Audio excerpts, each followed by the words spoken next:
A Audi chegou ao Japão com um objetivo que, à primeira vista, parece simples, mas que na Fórmula 1 carrega um peso muito maior do que parece, que é terminar uma corrida.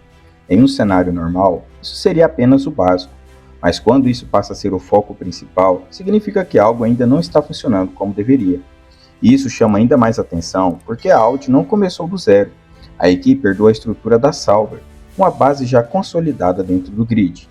Mesmo assim, depois de um início marcado por falhas e problemas técnicos, o projeto entra em um ponto de pressão que começa a levantar dúvidas reais. As primeiras corridas da temporada já mostraram que a adaptação não seria tão simples quanto planejado. A equipe enfrentou problemas técnicos importantes, e o caso mais evidente aconteceu no Grande Prêmio da China, quando o carro de Gabriel Bortoleto apresentou uma falha antes mesmo da largada, impedindo o piloto de iniciar a corrida. Esse tipo de situação não aponta apenas para a falta de desempenho, ele expõe algo mais fundamental, que é a confiabilidade. E em uma equipe que já possui uma base herdada, esse tipo de problema pesa ainda mais, porque a expectativa não é de construção inicial, mas sim de evolução sobre algo que já existia. E quando a base não responde, o problema deixa de ser pontual. E isso muda completamente a leitura do momento da Audi. Porque a equipe não está começando um ciclo do zero, mas sim tentando transformar uma estrutura já existente em algo competitivo dentro de uma nova fase. E até agora, essa transformação ainda não aconteceu de forma consistente. O próprio discurso em Suzuka deixa isso claro. O objetivo não é falar em resultados expressivos, mas sim em completar a corrida sem falhas. E quando esse tipo de meta aparece, especialmente uma equipe com base consolidada, surge uma dúvida inevitável. A transição está funcionando ou está demorando mais do que deveria para entregar resultados concretos dentro da pista? No centro desse cenário está Gabriel Bortoleto, agora no seu segundo ano na Fórmula 1. Ele já não está mais na fase inicial de adaptação, onde o principal objetivo é simplesmente ganhar experiência. A expectativa muda e o momento da carreira exige evolução mais clara. Só que essa evolução depende diretamente da equipe, e até agora o contexto não tem ajudado. Entre falhas técnicas e limitações do conjunto, o piloto ainda não teve um carro capaz de sustentar um desenvolvimento contínuo ao longo das corridas. Isso cria um cenário complicado, porque na Fórmula 1 o desempenho não depende apenas do talento individual, ele depende da capacidade da equipe de oferecer consistência. E sem isso, o crescimento do piloto acaba sendo interrompido antes mesmo de se consolidar. Ao mesmo tempo, existe um contraste dentro da própria Audi.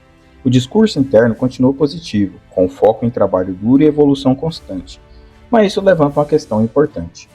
Esforço por si só não garante resultado dentro da Fórmula 1. Muitas equipes trabalham intensamente, mas poucas conseguem transformar esse esforço em consistência na pista. E quando essa conversão não acontece, o desenvolvimento começa a desacelerar de forma silenciosa. Esse tipo de situação é especialmente perigoso em uma fase de transição, porque o objetivo não é apenas manter a estrutura existente, mas sim elevar o nível competitivo dela. E quando esse salto demora a acontecer, o tempo começa a jogar contra o projeto. Transições dentro da Fórmula 1 nunca são simples, mesmo quando existe uma base sólida.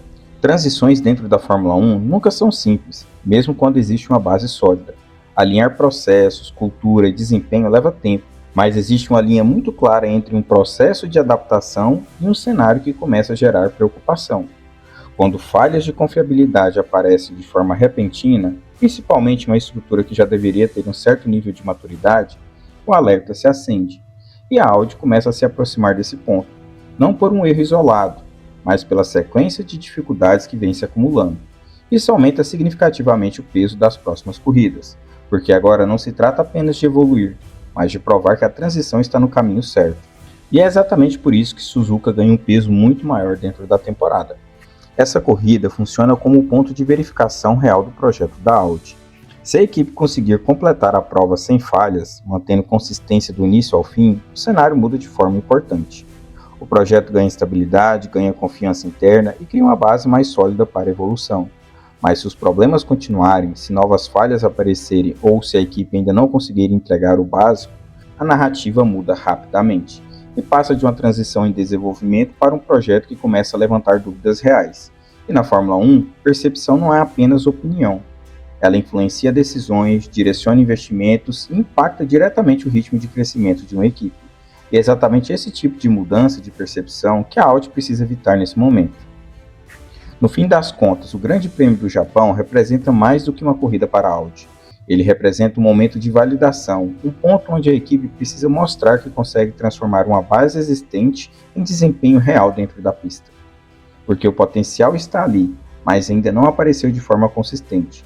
E esse talvez seja o maior desafio até aqui: transformar estrutura em resultado.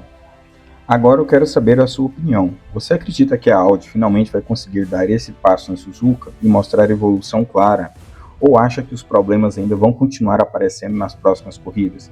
Comenta aqui embaixo. Se você quer acompanhar tudo sobre a Audi, Bortoleto e os bastidores da Fórmula 1, já se inscreve no canal para não perder os próximos vídeos.